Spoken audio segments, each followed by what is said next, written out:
Sure. Bismillah ar-Rahman ar-Rahim. Good morning, everybody who's hearing us in the kingdom or outside the kingdom. Just to let you know that this is an academic opportunity from Prince Sultan Medical City in Riyadh, Kingdom, Saudi Arabia. We are It's a good life that I'm providing you. To participate and share with all other colleagues, the physician in the kingdom and outside as well. So this activity and prepared by Prince Sultan Medical City from Academic Affair and Continuous Health Development Department and prepared fully by Endocrine Diabetes Department. So I'd like to present my colleague, Dr. Najat Awad, who is a consultant endocrinologist practicing all the endocrine diseases, and she's interested in thyroid and thyroid eye disease. She got many patients treating them. She will speak for us about thyroid eye disease, the prevalence, and updated management. Dr. Najat, go ahead, please. Assalamu alaikum wa rahmatullahi wa barakatuh. Good morning, everybody. Today thank you very much, Dr. Dwesh. Today I'm presenting thyroid eye disease.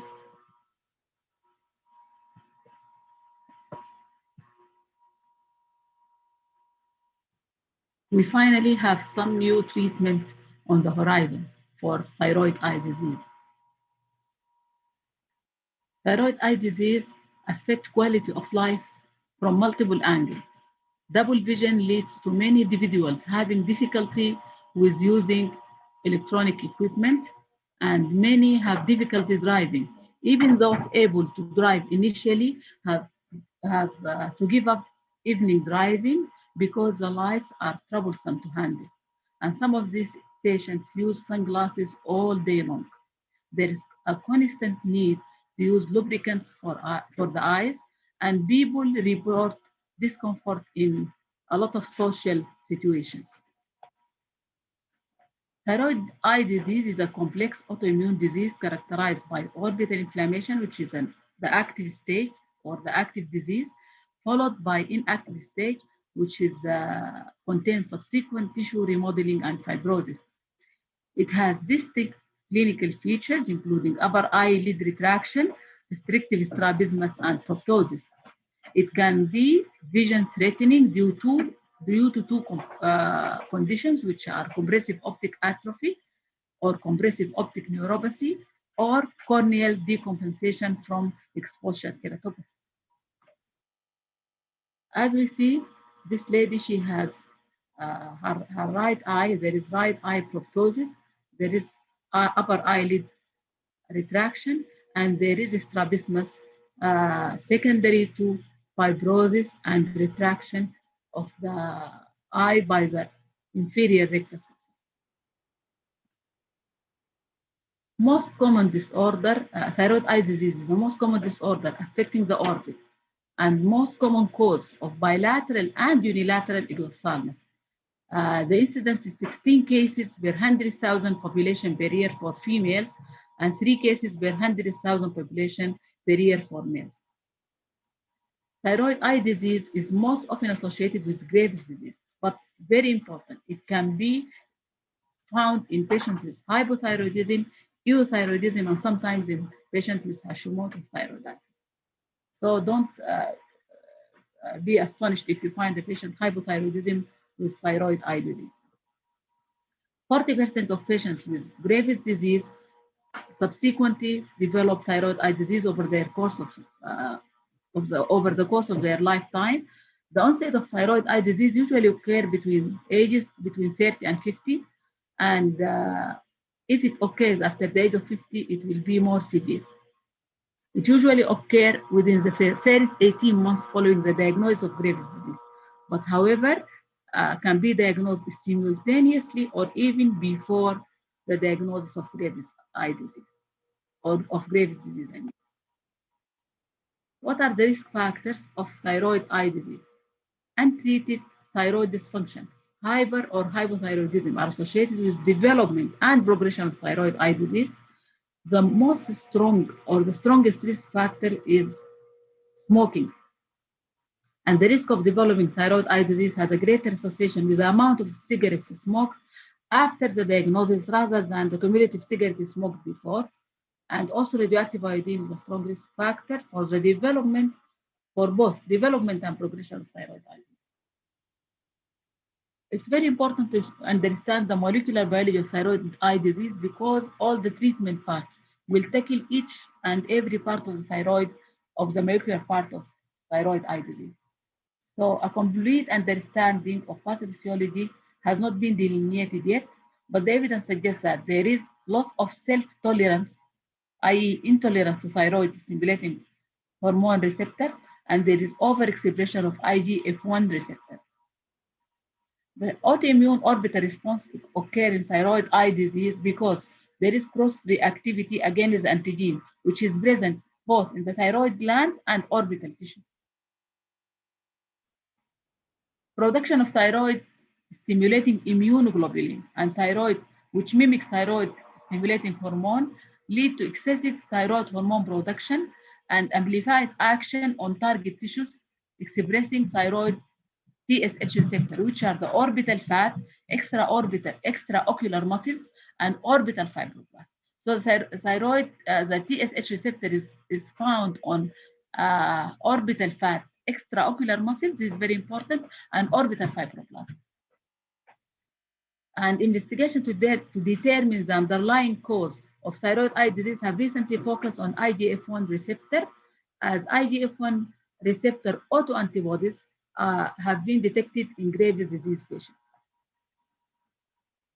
IGF-1 receptor forms a physical and functional interactive complex with the TSH receptor in the orbital fibroblast. This is very important.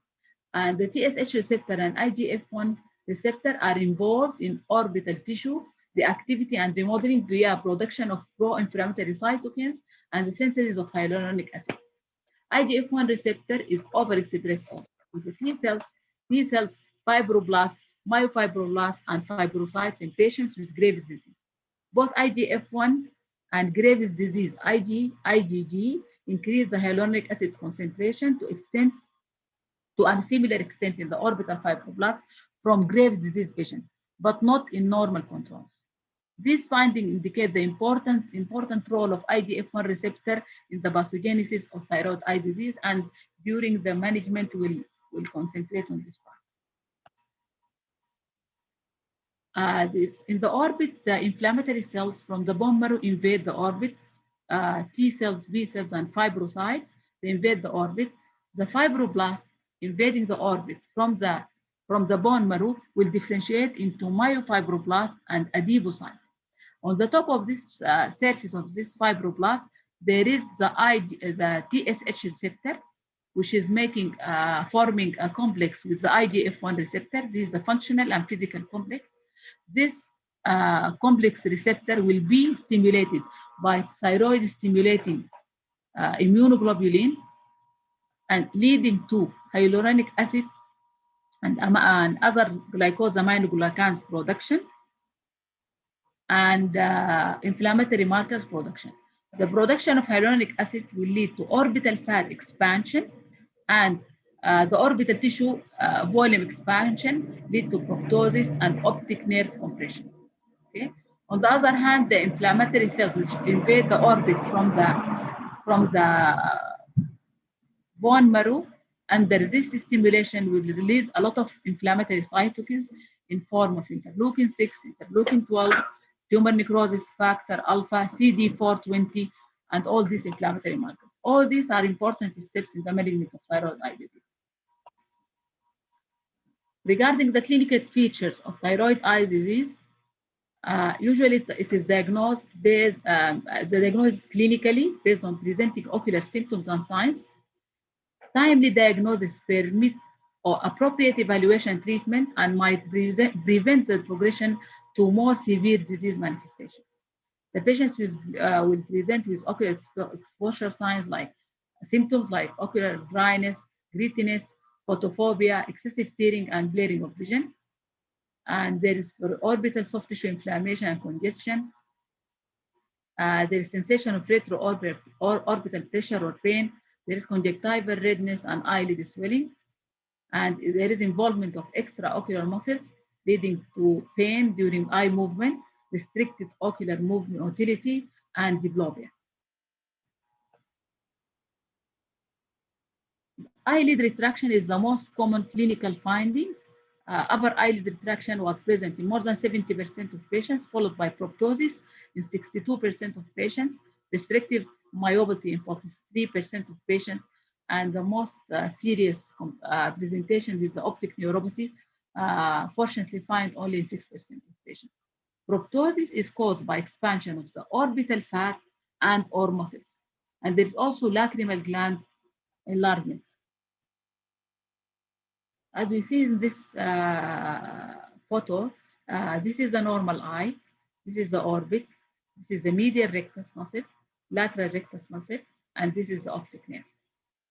And this is the retroorbital fat in yellow. In patients with Graves' thyroid eye disease, there is expansion of the extraocular muscles, as we see in this picture, and there is expansion of the retroorbital fat leading to protrusion of the eye. In this patient has active eye disease. He has proptosis. There is enlargement of the medial carbuncle. There is soft tissue swelling, conjunctival redness, and conjunctival redness.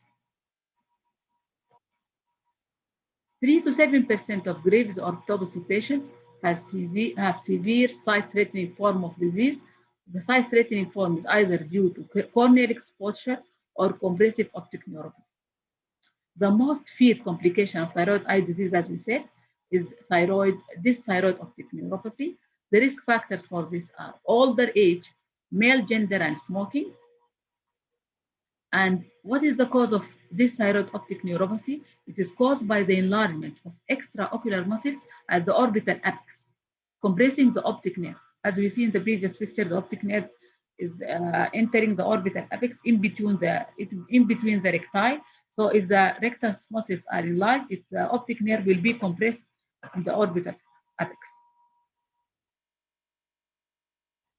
The onset of optic neuropathy is gradual and subtle, and this is very important. So it can easily be missed. The patient will present with the first presentation is decreased color vision. This is the most common presentation.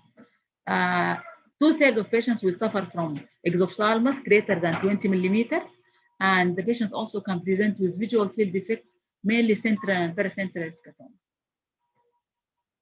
The European group of Graves' orthopathy found that significant portion of patients with optic neuropathy lack severe inflammation and congestion, as 28% of patients with thyroid eye disease have a clinical activity score of 3 or less. So a patient can have this thyroid optic atrophy without any sign of inflammation. This is very important. So asking about color vision and checking the visual acuity is very important to detect early optic neuropathy. So clinical activity score should not be considered as a correlate to optic neuropathy in clinical management because it can delay the treatment. Most of these patients had normal appearing optic nerve. So if you examine the fundus, the optic nerve, most of the patients have normal optic nerve. Some of them have afferent pupillary defect and optic disc edema. These are specific signs, but they are not always present, unfortunately. And the apical muscle crowding is found in 88% of patients with diabetic or with with optic neuropathy, this thyroid optic neuropathy. Optic neuropathy is potentially reversible. So this is very important with appropriate treatment. So very important to look for optic neuropathy early by asking the patient, by doing CT to look at the orbital apex for at least moderate cases, to diagnose optic neuropathy early and to treat it early. If there is delay in the management, patient can develop permanent optic nerve atrophy and irreversible vision loss. The clinical course of thyroid eye disease usually follows a pattern. First, there is active thyroid eye disease, which is inflammatory progressive disease characterized by orbital and periorbital inflammation. Usually, the active stage takes from 6 to 24 months, but it can be up to 3 years. Then the disease progresses to a stable chronic fibrotic inactive state.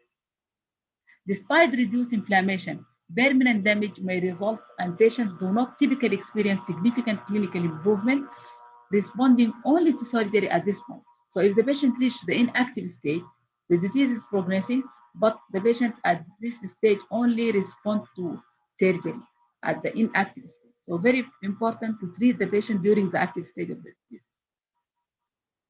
And a small percentage of patients, like 5 to 15%, experience reactivation of their inflammatory phase with worsening of proptosis as the most common clinical presentation. What are the risk factors of reactivation?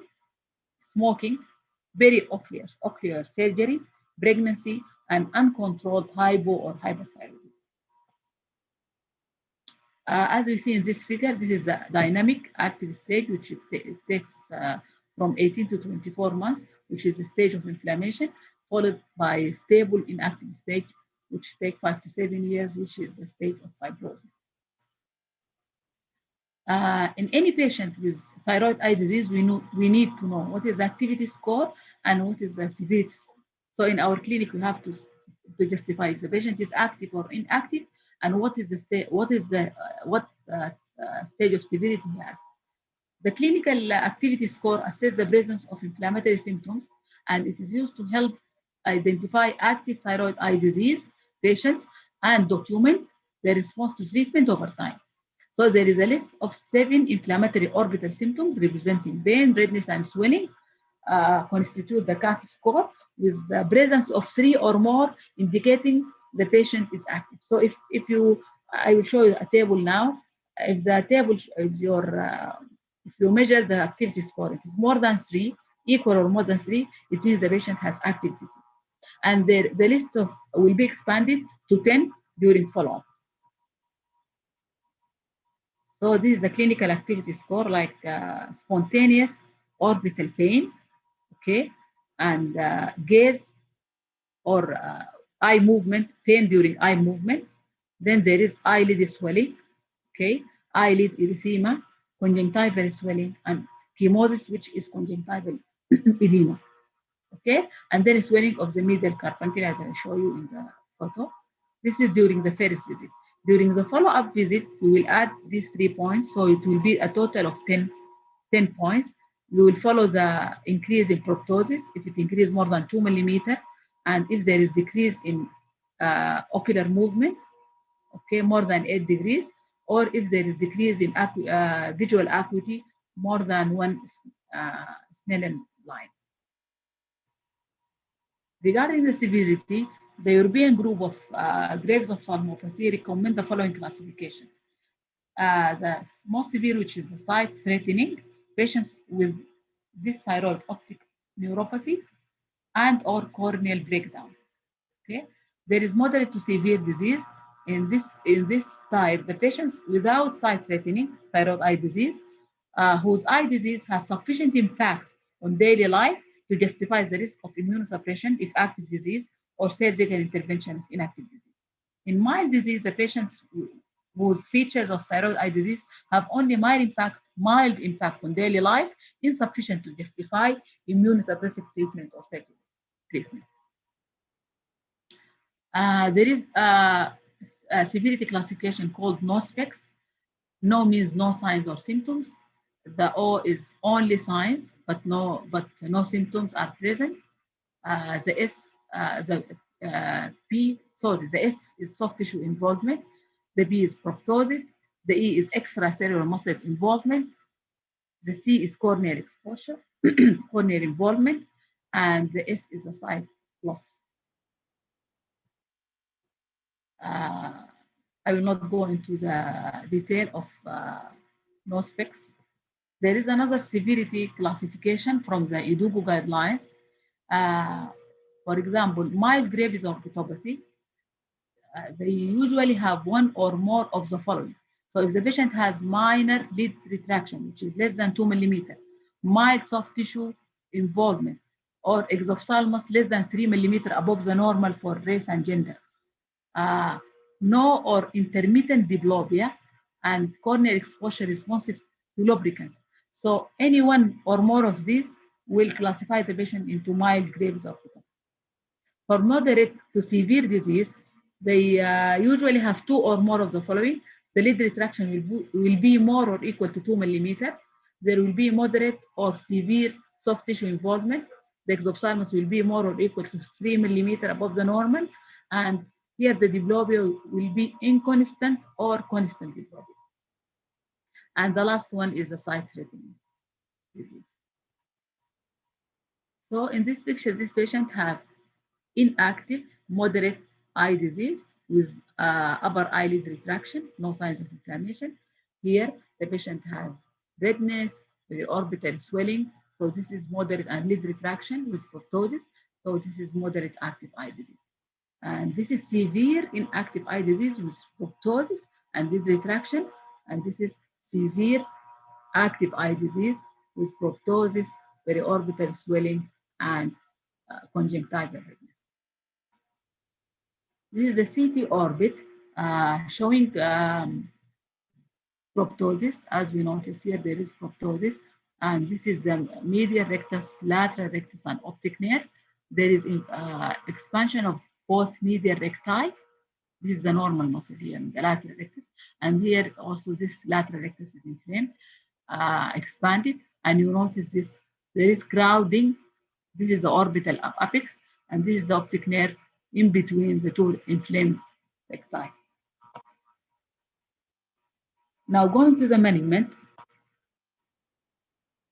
usually the treatment options will depend on activity and severity. That's why it's very important to decide your patient has active or inactive thyroid disease and what is the severity of his thyroid eye disease. In active thyroid, mild thyroid eye disease, we need only ocular lubricants using sunglasses and prisms for supportive management. For active moderate to severe disease, a variety of treatment strategies are used, sometimes resulting in short-term relief. This is very important. So most of the treatments we have a short-term relief. However, there is still unmet need for the disease-modifying treatment with an optimal safety profile and long-term benefits. So for all patients with thyroid eye disease, restore euthyroidism, very important, smoking withdrawal, the local measures in form of lubricants and eye drops, and then refer for specialists except for mild or very mild cases. For mild disease, as we said, local measures, wait and see. If the patient becomes stable and inactive, then we will go for rehabilitative surgery if needed. For patients with moderate to severe eye disease, if it is active, we will go to IV glucocorticoids plus minus orbital radiotherapy. If the patient will have stable and inactive disease, then we'll go to rehabilitative surgery if needed. And if the patient is inactive from the start, we'll go to rehabilitative surgery. In sight-threatening thyroid eye disease, we start with IV glucocorticoids. If poor response in 2 weeks, then we'll go to surgical decompression. If the patient is still active, again, IV glucocorticoids plus minus orbital radiotherapy. If the patient is stable and inactive, then rehabilitative surgery. This is the same. So very important, smoking cessation is very important and very vital. Why? Because microassay analysis of intraorbital fat from both smokers and non-smokers with active thyroid eye disease revealed differences in gene expression. Interleukin 1B and interleukin 6 expression were upregulated 2 to 3 fold with a significant B value and 2.4 fold respectively in intraorbital fat from smokers and with TET compared to their non-smokers counterpart. So even the smoking will affect the gene expression in Graves' disease, eye disease patients. A prospective study demonstrated the negative impact of smoking on the treatment response following orbital radiotherapy or glucocorticoid therapy in patients with active moderate thyroid eye disease. So patients should be advised that smoking exacerbates the severity of ophthalmopathy and lessens the response to treatment. Regarding selenium, which was evaluated in a randomized double-blind placebo-controlled trial in euthyroid patients with mild thyroid eye disease, patients were treated with 100 micrograms sodium selenite twice per day for 6 months with an additional 6 months follow-up period. The selenium-treated patients had a significant improvement in quality of life and clinical activity score compared to placebo at 6 and 12 months. There's a significant p-value. However, there was no significant changes in proptosis. Selenium was not associated with any adverse events, but the reported events, beneficial effects of selenium have not been demonstrated in a selenium-rich or non-deficient population to date. Okay. Regarding orbital radiation, it has non-specific anti-inflammatory effects, and the orbit infiltrating lymphocytes are radiosensitive. So orbital radiotherapy may target fibroblasts, leading to reduced glycose aminoglycan synthesis and secretion. And the American Academy of Ophthalmology concluded that there is considerable heterogeneity and variability in the quality of studies assessing the benefit of orbital radiotherapy for the treatment of TIF. So orbital radiotherapy appears to offer little, if any, long-term clinical benefit. We'll go now to immunosuppression. Glucocorticoids are considered the first-line treatment of active thyroid eye disease to reduce edema and orbital inflammation as recommended by the IDUGU guidelines. IV pulse glucocorticoids administration is preferred to oral, and as it has a more favorable efficacy and safety profile. As we know, high-dose glucocorticoids is not without side effects like development of cushingoid features, hypertension, hyperglycemia, mood instability, weight gain, and osteoporosis. In a study investigating 3 cumulative IV doses of methylbrett, 2.25, 4.98, and 7.47 in patients with active moderate to severe thyroid eye disease, the 7.47 gram dose over a 12-week period reduced clinical activity score and mildly improved ocular motility. However, it did not improve proptosis or diplopia significantly. And these are the most distressing symptoms or signs for the patient. Although glucocorticoids are frequently used in the treatment of thyroid eye disease, their therapeutic efficacy has not been confirmed by adequate placebo-controlled trials to date. Regarding mycophenolate mofetil, it worked by inhibiting lymphocyte proliferation. It was subsequently evaluated in combination with methylbrett in active moderate to severe thyroid eye disease in a randomized observer masked multicenter open label 36-week trial. Overall, the cumulative results suggest that mycophenolate may be a well-tolerated option to treat it, but it appears to offer minimal long-term benefit. Regarding cyclosporine, a randomized controlled trial compared cyclosporine plus prednisolone to prednisolone alone for 10 weeks.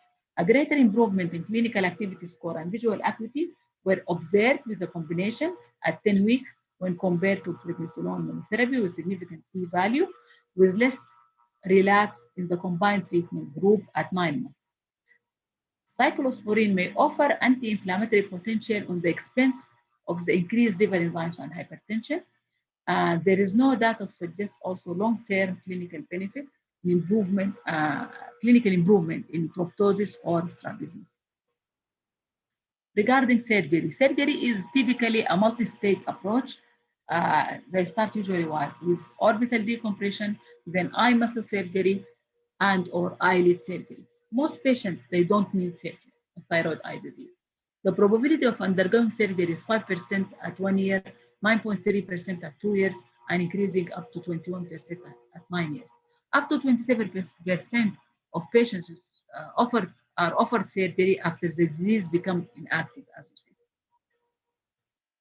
The need for surgical intervention increases with age, and surgical decompression is generally the preferred performed on thyroid eye disease with inactive stable disease. So the surgery is for inactive disease. Only we use surgery in active disease if the patient has vision threatening by compression optic neuropathy. So surgery is for inactive disease, but if the patient has compressive optic neuropathy, threatening vision, not responding to glucocorticoids, will go to decompression surgery in the active state. The orbital surgery may decide to perform fat decompression as well as bone decompression. So the decompression is two types, fat decompression and bone decompression. Unfortunately, orbital surgery can reactivate inflammation, can exacerbate ophthalmopathy, and can cause strabismus in one set of patients. I will not go into details of surgery, but there is eye muscle surgery. The enlargement and fibrosis of extraocular muscles can cause restrictive strabismus and diplopia, which significantly affect quality of life. The most affected muscles are the inferior and medial recti. Strabismus surgery is typically performed following orbital decompression, as we said, because of worsening diplopia. The primary goal of strabismus surgery is for binocular vision in the primary gaze and down gaze, and secondarily to improve the window of single binocular vision. And the typical surgery plan for eye muscle surgery is recession of the restricted muscle. The eyelid surgery, eyelid retraction is due to Graves' disease-induced sympathetic excess and eyelid fibrosis. There are various techniques to correct the upper eyelid retraction in form of mullarectomy or full-thickness blepharectomy. So this is a patient with sight-threatening thyroid eye disease. There is corneal decompression, conjunctival redness, and conjunctival swelling, chemosis. There is periorbital swelling, and the patient has proptosis, and as you notice, there is enlargement of the medial carbuncle. This patient underwent decompression surgery, amniotic membrane transplant, and eyelid surgery. Sorry, this patient has received IV methylbrate, eyelid surgery, and amniotic membrane transplant. And here, following compression surgery with eye muscle surgery in form of recession, levator muscle recession. The new targeted biological therapies. The thyroid stimulating hormone receptor inhibitors. This is a small molecule TSH receptor antagonist, have been tested in vitro and vivo, but no robust clinical trials have been conducted to date. Regarding tocilizumab, which is an interleukin-6 receptor monoclonal antibody, is under consideration as a potential treatment of thyroid eye disease. Interleukin-6, as we noticed in the pathophysiology slide, is produced by fibroblast myocytes, T and B lymphocytes, which are implicated in the disease process. A recent randomized controlled trials showed that 93% of patients treated with tocilizumab versus 58 receiving placebo met the primary endpoint of reduction of clinical activity score by more than 2 points at week 16. However, it did not signify improved diplopia. It doesn't significantly improve diplopia, although tocilizumab significantly improved median proptosis at week 16 compared to placebo. The magnitude of reduction from the baseline was only 1.5, which is not clinically significant. And adverse events were reported, the most common being headache and infections. Regarding anti-tumor necrosis factor alpha, in a small retrospective study, findings suggest that this drug may benefit some TED patients. Larger studies are needed to confirm its efficacy and safety. Regarding rituximab, which is a chimeric monoclonal antibody targeting CD20, a protein expressed on the surface of B beta and mature beta lymphocytes, B lymphocytes. Since rituximab depletes CD20 carrying B cells, it was proposed as a potential treatment for thyroid eye disease. 2 small control trials were conducted to evaluate the efficacy with inconsistent results. Rituximab was associated with adverse events and has shown no benefit over placebo in respect to proptosis and diplopia. So this is a patient with active, severe active thyroid eye disease, as we see with eyelid swelling, congestion, and proptosis. This is the same patient with inactive disease, no signs of inflammation. If we look here at this picture, this is the optic nerve, okay, with inflamed fat around the optic nerve and inflamed muscles. And here in the inactive state, the muscle is fibrotic. In the histopathology side, there's a lot of inflammatory cell infiltration, as you notice, in the active state, not in the inactive state. For the inactive, as we said, the surgery is indicated for inactive severe disease. But up to now, we don't have an FDA, up to January 2020, we don't have an FDA approved therapy for active thyroid eye disease.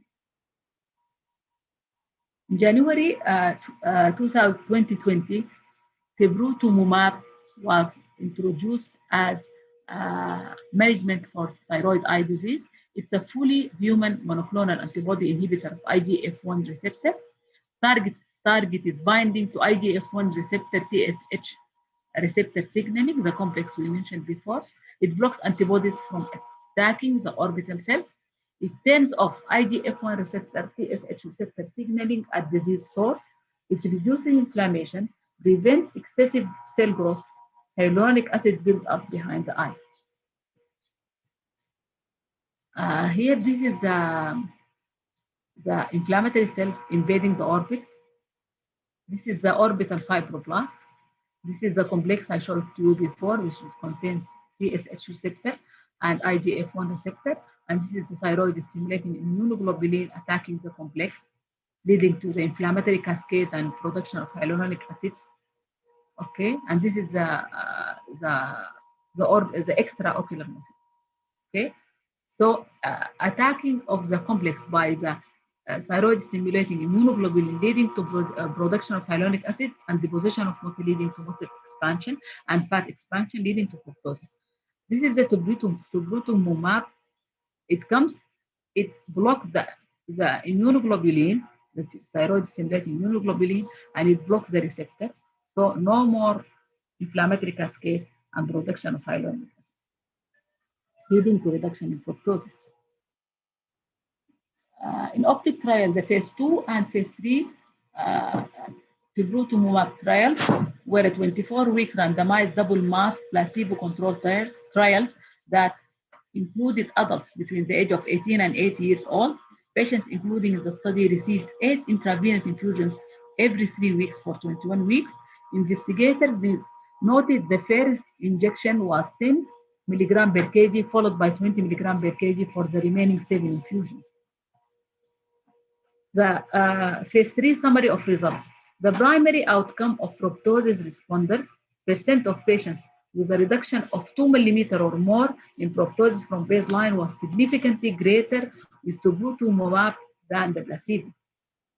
And all the secondary endpoints were also met with a significant p-value, which are overall responder rate at 24 weeks, which is the primary endpoint in the phase 2 study, and the percent of participants with a clinical activity score value of 0 to 1 at week 24, percent of patients with a change from baseline of at least 1 grade in diplopia, and mean change in proptosis from baseline through week 24, and there is a mean change in Graves orbitopathy quality of life score from the baseline through week 24. So all these secondary endpoints were met, plus the reduction in proptosis of more or equal to 2 millimeter in the tibrutumumab group compared to placebo. This table just summarizes all the treatment options we mentioned. I will not go into detail. As a treatment in the pipeline, one is a combination of tocilizumab and tibrutumumab. There is a K170, which is a thyroid stimulating hormone receptor antagonist. There is iscalimab, which is a CD40 pathway inhibitor. There is also a molecule called ATX Graves disease 59, which is antigen-specific immunotherapy with a combination of 2 tyrosine receptor peptides. So in conclusion, thyroid eye disease is a progressive, debilitating autoimmune disease with a limited window of time to treat the active disease and alter its progress. Thyroid eye disease should be managed by a multidisciplinary team.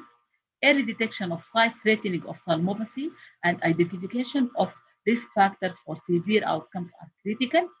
Tivrutumumab, a novel treatment that targets fundamental aspects of thyroid eye disease pathogenesis, improve the major sequelae of the disease, including proptosis and diplopia, and has shown significant benefit of patients with thyroid disease, even comparable to surgery. Thank you very much.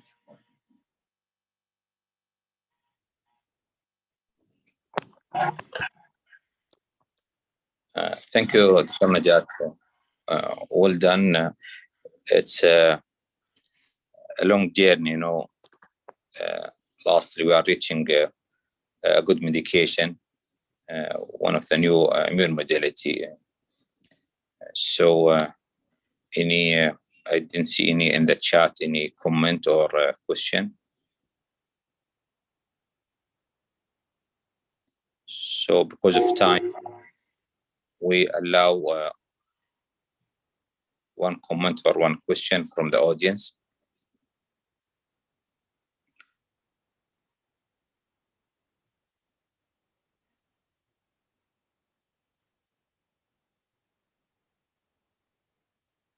If not, Dr. Najat, I mean, this, new immunomodulatory medication, it's USFDA approved, European approved, since we reached the phase 3 already. Yeah, it's approved in USA in January 2020, and it's commercially available, and it's used during the last year, already available for patients. Sure.